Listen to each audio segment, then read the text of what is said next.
शुक्लाम्बरधरम् विष्णुम् शशिवर्णम् चतुर्भुजम् प्रसन्नवदनम् ध्यायेत् सर्वविघ्नोपशान्तये व्यासम् वसिष्ठनप्तारम् शक्तेः पौत्रमकल्मषम् पराशरात्मजम् वन्दे शुकतातम् तपोनिधिम् व्यासाय विष्णुरूपाय व्यासरूपाय विष्णवे नमो वै ब्रह्मनिधये वासिष्ठाय नमो नमः अविकाराय शुद्धाय नित्याय परमात्मने सदैकरूपरूपाय विष्णवे सर्वजिष्णवे यस्य स्मरणमात्रेण जन्म संसारबन्धनात् विमुच्यते नमस्तस्मै विष्णवे प्रभविष्णवे ॐ नमो विष्णवे प्रभविष्णवे श्रीवैशम्पायन उवाच श्रुत्वा धर्मानशेषेण पावनानि च सर्वशः युधिष्ठिरः शान्तनवम् पुनरेवाभ्यभाषत युधिष्ठिर उवाच किमेकम् दैवतम् लोके किम् वाप्येकम् परायणम् स्तुवन्तः कङ्कमर्चन्तः प्राप्नुयुर्मानवा शुभम् को धर्मः सर्वधर्माणाम् भवतः परमो मतः किम् जपन्मुच्यते जन्तुर्जन्म संसारबन्धनात् श्रीभीष्म उवाच जगत्प्रभुम् देवदेवमनन्तम् पुरुषोत्तमम् स्तुवन्नाम सहस्रेण पुरुषस्तततोत्थितः तमेव चार्चयन् नित्यम् भक्त्या पुरुषमव्ययम् ध्यायम् स्तुवन् नमस्यम् च यजमानस्तमेव च अनादिनिधनम् विष्णुम् सर्वलोकमहेश्वरम् लोकाध्यक्षम् स्तुवन् नित्यम् सर्वदुःखातिगो भवेत् ब्रह्मण्यम् सर्वधर्मज्ञम् लोकानाम् कीर्तिवर्धनम् लोकनाथम् महद्भूतम् सर्वभूतभवोद्भवम् एष मे सर्वधर्माणाम् धर्मोऽधिकतमो मतः यद्भक्त्या पुण्डरीकाक्षम् स्तवैरच्चेन्नरः सदा परमम् यो महत्तेजः परमम् यो महत्तपः परमम् यो महद्ब्रह्म परमम् यः परायणम् पवित्राणाम् पवित्रम् यो मङ्गलानाम् च मङ्गलम् दैवतम् देवतानाम् च भूतानाम् यो व्ययक्तिदा यतः सर्वाणि भूतानि भवन्त्यादियुगागमे यस्मिंश्च प्रलयम् यान्ति पुनरेव युगक्षये तस्य लोकप्रधानस्य जगन्नाथस्य भूपते विष्णोर्नाम सहस्रम् मे शृणु पापभयापहम् यानि नामानि गौणानि विख्यातानि महात्मनः ऋषिभिः परिगीतानि तानि वक्ष्यामि भूतये ऋषिर्नाम्नाम् सहस्रस्य वेदव्यासो महामुनिः छन्दोऽनुष्टुप् तथा देवो भगवान् देवकीसुतः अमृताम् शुद्भवो बीजम् शक्तिर्देवकी नन्दनः कृतामाहृदयम् तस्य शान्त्यर्थे विनियुज्यते विष्णुम् जिष्णुम् महाविष्णुम् प्रभविष्णुम् महेश्वरम् अनेकरूपदैत्यान्तम् नमामि पुरुषोत्तमम् अस्य श्रीविष्णोर्दिव्यसहस्रनामस्तोत्रमहामन्त्रस्य श्रीवेदव्यासो भगवान् ऋषिः अनुष्टुप्छन्दः श्रीमहाविष्णुः परमात्मा श्रीमन्नारायणो देवता अमृतांशोद्भवो भानुरिति बीजम् देवकी नन्दन श्रेष्ठेति शक्तिः उद्भवः क्षोभणो देव इति परमो मन्त्रः धर इत्यस्त्रम् रथाङ्गपाणिरक्षोभ्य इति नेत्रम् त्रिसामासामजः सामेति कवचम् आनन्दम् परब्रह्मेति योनिः ऋतुः सुदर्शनकाल इति दिग्बन्धः श्रीविश्वरूप इति ध्यानम् श्रीमहाविष्णुप्रीत्यर्थे सहस्रनाम जपे विनियोगः ध्यानम् क्षीरोदङ्गप्रदेशे शुचिमणिविलसत्सैकते मौक्तिकानाम् मालाक्लुप्तासनस्थस्फटिकमणिनिभैर्मौक्तिकैर्मण्डिताङ्गः शुभ्रैरभ्रैरदभ्रैरुपरि विरचितैर्मुक्तपीयूषवर्षैः आनन्दीनः पुरीयादरिनलिन गदा शङ्खपाणिर्मुकुन्दः भूः पादौ यस्य नाभिर्विहदसुरनिलश्चन्द्रसूर्यौ च नेत्रे कर्णावाशा शिरोद्यौर्मुखमपि दहनो यस्य वास्तेयमब्धिः अन्तस्थम् यस्य विश्वम् सुरनरखगो भोगि गन्धर्वदैत्यैः चित्रम् रम्यते तम् त्रिभुवन वपुषम् विष्णुमीशम् नमामि। ॐ नमो भगवते वासुदेवाय। शान्ताकारम् भुजगशयनम् पद्मनाभम् सुरेशम् विश्वाधारम् गगनसदृशम् मेघवर्णम् शुभाङ्गम् लक्ष्मीकान्तम् कमलनयनम् योगिहृध्यानगम्यम् वन्दे विष्णुम् भवभयहरम् सर्वलोकैकनाथम् मेघश्यामम् पीतकौशेयवासम् श्रीवत्साङ्कम् कौस्तुभोद्भासिताङ्गम् पुण्योपेतम् पुण्डरीकायताक्षम् विष्णुम् वन्दे सर्वलोकैकनाथम्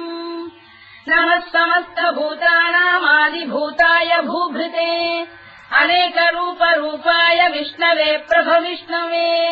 सशङ्खचक्रम् सकिरीटकुण्डलम् सपीतवस्त्रम् सरसीरुहेक्षणम् सहारवक्षस्थलशोभिकौस्तुभम् नमामि विष्णुम् शिरसा चतुर्भुजम् छायायाम् पारिजातस्य हेमसिंहासनोपरि आसीनमम्बुदश्याममायताक्षमलङ्कृतम् चन्द्राननम् चतुर्बाहुम् श्रीवत्साङ्कितवक्षसम् रुक्मिणी सत्यभामाभ्याम् सहितम् कृष्णमाश्रये।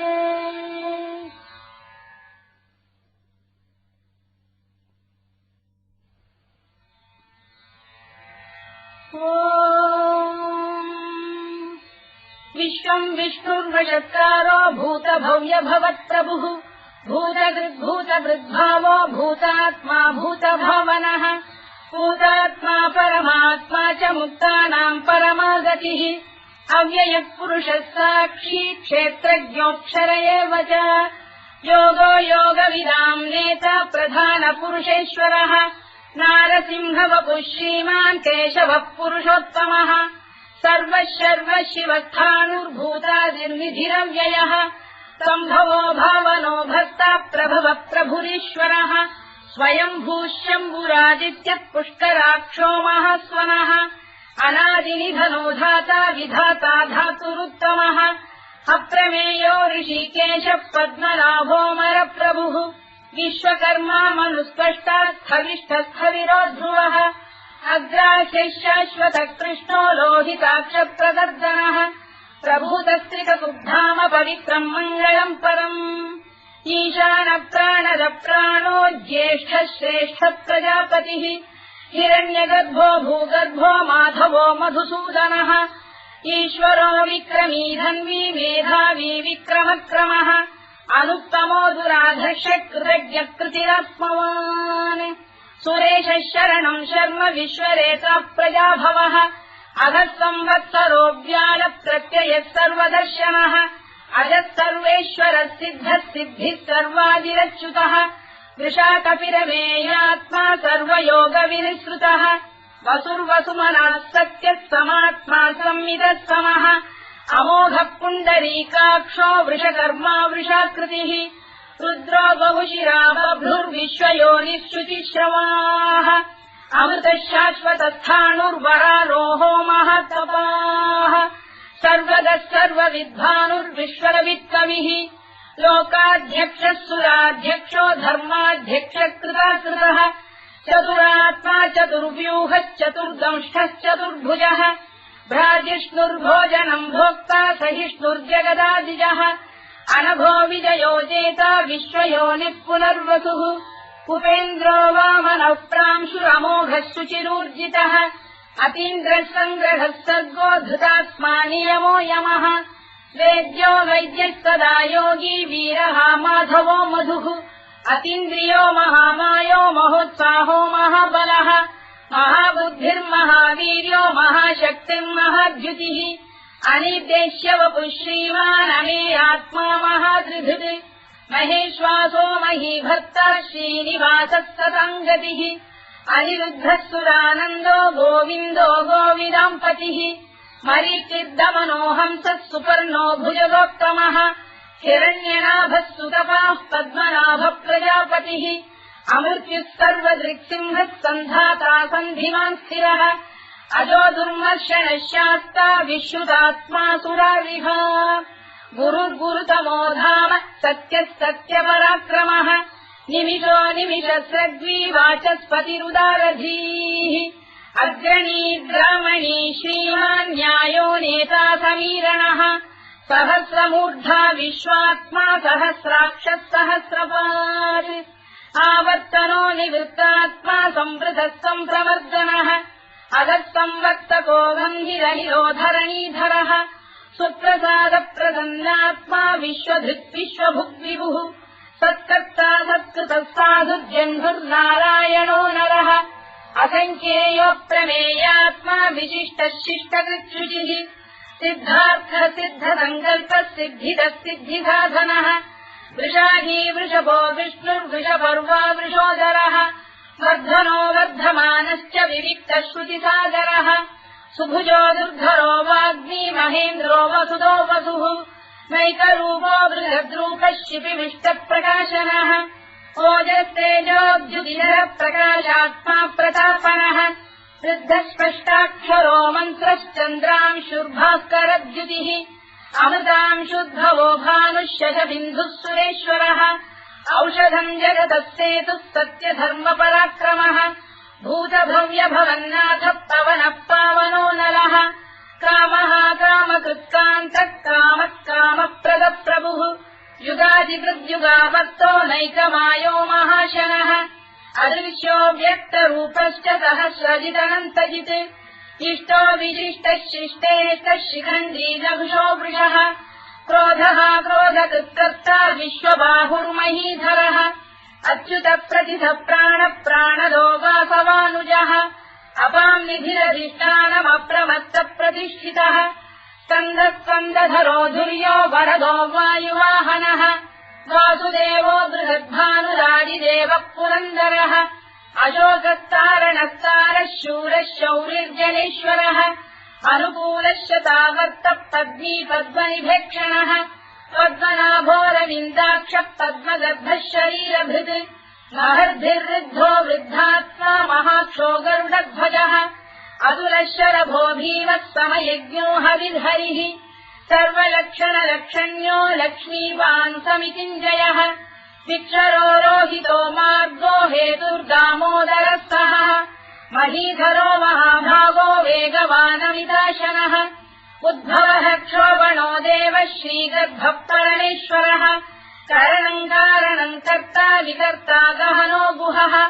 व्यवसायो व्यवस्थानः संस्थानस्थानदो ध्रुवः परधिः परमस्पष्टः तुष्टः पुष्टः शुभेक्षणः रामो विरामो विरतो मार्गो नेयोनयोनयः वीरः शक्तिमताम् श्रेष्ठो धर्मो धर्मविदुत्तमः वैकुण्ठः पुरुषः प्राणः प्राणदः प्रणवपृतुः हिरण्यगर्भः शत्रुघ्नो व्याप्तो वायुरधोक्षजः ऋतुः सुदर्शनः कालः परमेष्ठी परिग्रहः उग्रः संवत्सरो दक्षो विश्रामो विश्वदक्षिणः विस्तारस्थावरस्थाणुः प्रमाणम् बीजमव्ययम् अर्थोऽनर्थो महाकोशो महाभोगो महाधनः अनिर्विण्णस्थविष्ठो भूर्धर्मयूपो महामखः नक्षत्रनेमिर्नक्षत्री क्षमः क्षामः समीहनः यज्ञयुज्यो महेज्यश्च क्रतुः सत्रम् सदाङ्गतिः सर्वदर्शी विमुक्तात्मा सर्वज्ञोद्यानमुत्तमम् सुव्रतः सुमुखः सूक्ष्मः सुघोषः सुखरः सुहृत् मनोहरोजितक्रोधो वीरबाहुर्विदारणः स्वापनः स्ववशो व्यापी नैतात्मानैककर्मकृत् वत्सरो वत्सलो वत्सी रत्नगर्भोधनेश्वरः धर्मकुद्धर्मकृद्धर्मी सदसक्षरमक्षरम् अविज्ञाता सहस्रांशुर्विधाता कृतलक्षणः गभस्तिरे विस्तप्तस्तः सिंहो भूतमहेश्वरः आदिदेवो महादेवो देवेशो देवभृद्गुरुः उत्तरो गोपतिर्गोप्ता ज्ञानः सोमपो मृतपः सोमः पुरुजिः पुरुषोत्तमः विनयो जयः सत्यसन्धो दाशार्हः सात्वताम् पतिः जीवो विनयिता साक्षी मुकुन्दोमितविक्रमः अम्भोनिधिरनन्तात्मा महोदधिशयोऽन्तकः अजो महार्घ स्वाभाव्यो जिता मित्र प्रमोदनः आनन्दो नन्दनो नन्दः सत्यधर्मा त्रिविक्रमः महर्षि कपिलाचार्य कृतज्ञो मेदिनीपतिः त्रिदशाध्यक्षो महाशृङ्गकृतान्तकृत् महावराहो गोविन्दः सुषेण कनकाङ्गनी गुह्यो गभीरो गहनो गुप्तश्चक्रगदाधरः मेधास्वाङ्गोजितकृष्णो दृढः सङ्कर्षणोच्युतः वरुणो वारुणो वृक्षः पुष्कराक्षो महामनाः भगवान् बलहानन्दी वनमाली हलायुधः आदित्यो ज्योतिरादित्यः सहिष्णुर्गतिसत्तमः सुधन्वाखण्ड परशुद्धारुणोद्रविणप्रदः दिवस्कृत् सर्वदृत्यासो वाचस्पतिरयो निजः कृतामासामगस्साम निर्वाणम् भेषजम् भिषज सन्न्यासवृक्षमशान्तो निष्ठा शान्तिः परायणम् शुभाङ्गः शान्तिदर्शष्टा कुमुदः कुवलेशयः गोहितो गोपदैर्गोप्ता वृषभाक्षो वृषप्रियः अनिवर्ती निवृत्तात्मा संक्षेप्ताक्षेमकृत् शिवः श्रीवत्सवक्षः श्रीवासः श्रीपतिः श्रीमताम्बरः श्रीधः श्रीधः श्रीनिवासः श्रीनिधिः श्रीविभावनः श्रीधर श्रीकर श्रेयः श्रीमान् लोकत्रयाश्रयः स्वक्षस्वङ्गः शतानन्दो नन्दिर्ज्योतिर्गणेश्वरः विदितात्मा विधेयात्मा तत्कीर्तिच्छिन्न संशयः उदीर्णः सर्वतश्चक्षुरनीशः शाश्वतस्थिरः भूषयो भूषणो भूतिर्विशोकः शोकनाशनः अर्चिष्मानर्चितः कुम्भो विशुद्धात्मा विशोधनः अनिरुद्धो प्रतिरथ प्रद्युम्नोमितविक्रमः कालनेमिनिः वीरः शौरिः शूरजनेश्वरः त्रिलोकात्मा त्रिलोकेशः केशवः केशिहा हरिः कामदेवः कामपालः कामी कान्तकृतागमः अनिर्देश्य वपुर्विष्णुर्वीरोऽनन्तो धनञ्जयः ब्रह्मण्यो ब्रह्मकृद्ब्रह्मा ब्रह्म ब्रह्मनिवर्धनः ब्रह्मविद्ब्राह्मणो ब्रह्मी ब्रह्मज्ञो ब्राह्मणप्रियः महाक्रमो महाकर्मा महातेजा महोरगः महाक्रतुर्महायज्वा महायज्ञो महाहविः स्तव्यस्तव प्रियस्तोत्रम् स्तुतिस्तोतारणप्रियः पूर्णः पूरयिता पुण्यः पुण्यकीर्तिरनामयः मनोजवस्तीर्थकरो वसुरेता वसुप्रदः वसुप्रदो वासुदेवो वसुर्वसुमनाहविः सद्गतिः सत्कृतिः सत्ता सद्भूतिः सत्परायणः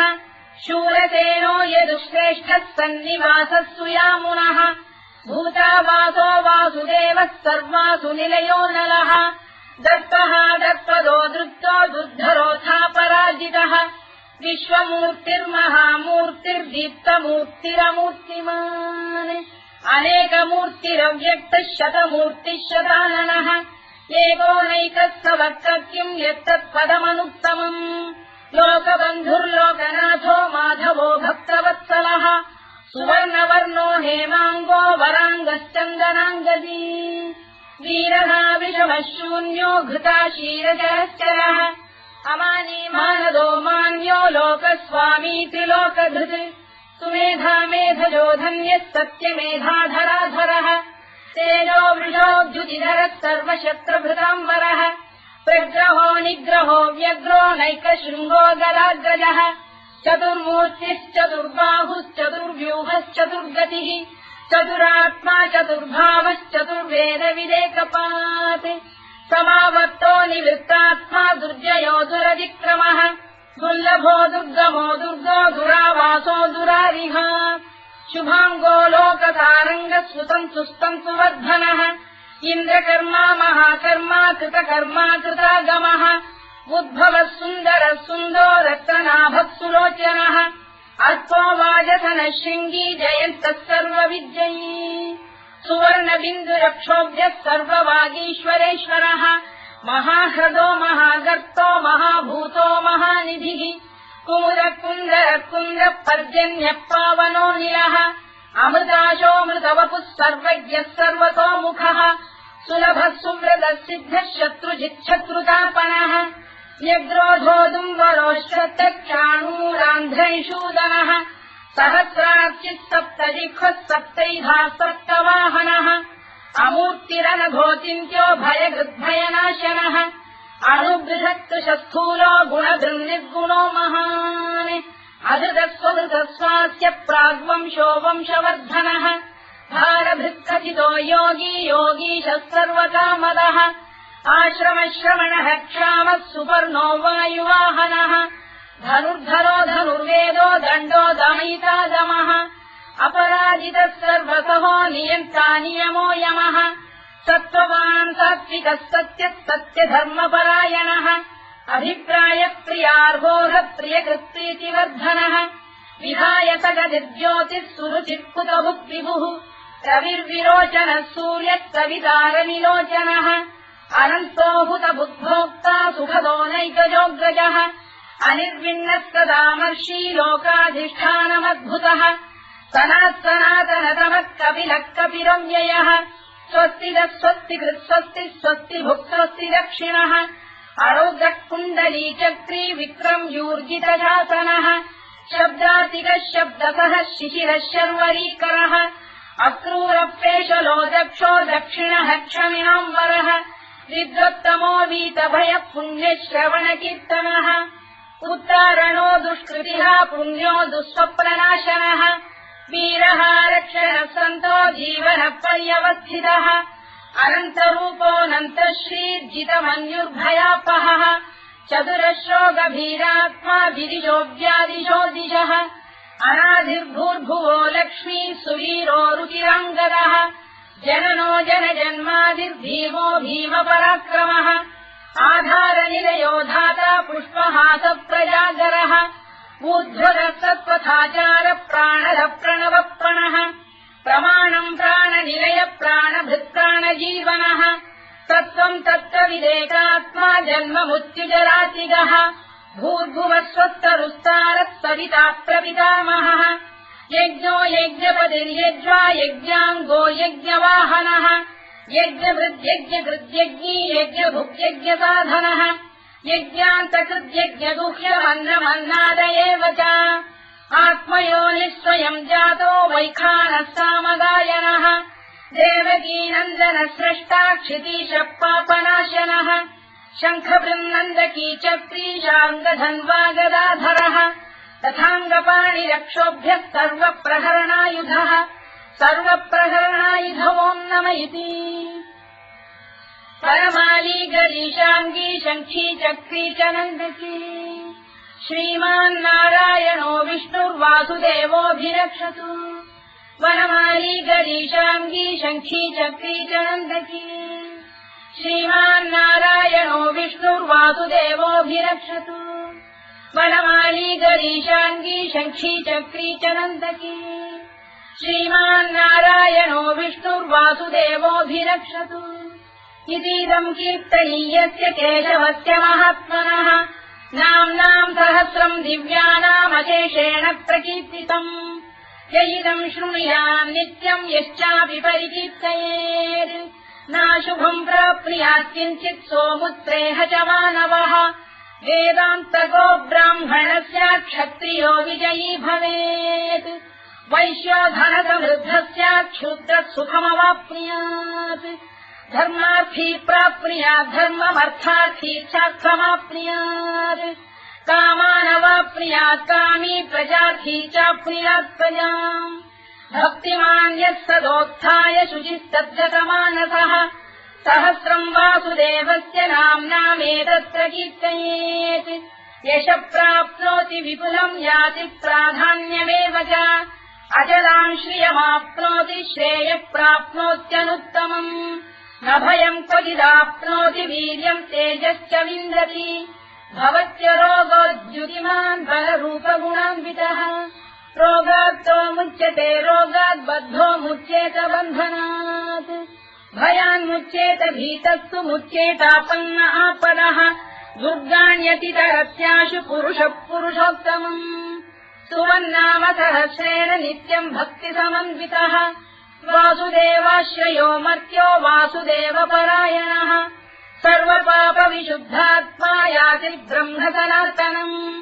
न वासुदेव भक्तानामशुभम् विद्यते क्वचित् जन्म मृत्युजरा व्याधि भयम् नैवोपजायते इमम् स्तवमधीयानः श्रद्धा भक्ति समन्वितः युज्येतात्मसुखक्षान्ति श्रीधृति स्मृतिकीर्तिभिः न क्रोधो न च मात्सर्यम् न लोभो न शुभामतिः भवन्ति कृतपुण्यानाम् भक्तानाम् पुरुषोत्तमे द्यौस्तचन्द्रार्कनक्षत्राखम् दिशो भूर्महोदधिः वासुदेवस्य वीर्येण विधृतानि महात्मनः ससुरासुरगन्धर्वम् स यक्षोरगराक्षसम् जगत्वशे वत्ततेदम् कृष्णस्य सचराचरम् इन्द्रियाणि मनो बुद्धिः सत्त्वम् तेजोबलम् धृतिः वासुदेवात्मकान्याहुः क्षेत्रम् क्षेत्रज्ञ एव च सर्वागमानामाचार प्रथमम् परिकल्पते आचारप्रभवो धर्मो धर्मस्य प्रभुरच्युतः ऋषयपितरो देवा महाभूतानि धातवः जङ्गमाजङ्गमम् चेदम् जगन्नारायणोद्भवम् योगो ज्ञानम् तथा साङ्ख्यम् विद्या शिल्पादिकर्म च वेदाः शास्त्राणि विज्ञानमेतत् सर्वम् जनार्दनात् एको विष्णुर्महद्भूतम् पृथग्भूतान्यनेकशः त्रीन् लोकान् व्याप्य भूतात्मा भुङ्क्ते विश्वभुवव्ययः इमम् स्तवम् भगवतो विष्णो व्यासेन कीर्तितम् पठेद्य इच्छेत् पुरुषः श्रेयत् प्राप्तुम् सुखानि च विश्वेश्वरमजम् देवम् जगतः प्रभुमव्ययम् भजन्ति ये पुष्कराक्षम् न ते यान्ति पराभवम् ओन्नमयिति अर्जुनोवाच पद्मपत्रविशालाक्ष पद्मनाभसुरोत्तम भक्तानामनुरक्तानाम् त्राता भव जनार्दन श्रीभगवानुवाच यो माम् नाम सहस्रेण स्तोतुमिच्छति पाण्डव सोऽहमेकेन श्लोकेन स्तुत एव न संशयोऽन्नम इति व्यासोवाच वासनाद्वासुदेवस्य वासितम् भुवनत्रयम् सर्वभूतनिवासोऽसि वासुदेव नमोऽस्तु ते वासुदेव नमोऽस्तु ओन्नम इति पार्वत्युवाच केनोपायेन लघुना विष्णोर्नाम सहस्रकम् पठ्यते पण्डितैर्नित्यम् श्रोतुमिच्छाम्यहम् प्रभो ईश्वरोवाच श्रीराम राम रामेति रमे रामे मनोरमे सहस्रनाम तत्तुल्यम् राम नाम वरानने श्रीराम राम रामेति रमे रामे मनोरमे सहस्रनाम तत्तुल्यम् राम नाम वरानने श्रीराम राम रामेति रमे रामे मनोरमे सहस्रनाम तत्तुल्यम् राम नाम वरानने राम नाम वराननमोन्नम इति ब्रह्मोवाच नमोऽस्त्वनन्ताय सहस्रमूर्तये सहस्रपादाक्षि शिरोरुबाहवे सहस्रनाम्ने पुरुषाय शाश्वते सहस्रकोटियुगधारिणे नमः सहस्रकोटियुगधारिणे नमोऽन्नम इति सञ्जय उवाच यत्र योगेश्वर कृष्णो यत्र पार्थो धनुर्धरः तत्र श्रीविजयो भूतिर्ध्रुवानीतिर्मतिर्मम श्रीभगवानुवाच अनन्याश्चिन्तयन्तो मां ये जनाः पर्युपासते तेषाम् नित्याभियुक्तानां योगक्षेमम् वहाम्यहम् परित्राणाय साधूनां विनाशाय च दुष्कृताम् धर्म संस्थापनार्थाय सम्भवामि युगे युगे आर्ता विषण्णाः शिथिलाश्च भीता घोरेषु च व्याधिषु वर्तमानाः संकीर्त्य नारायण शब्दमात्रम् विमुक्तदुःखाः सुखिनो भवन्तु कायेन वाचा मनसेन्द्रियैर्वा बुद्ध्यात्मना वा प्रकृते स्वभावात् करोमि यद्यत् सकलम् परस्मै नारायणायेति समर्पयामि।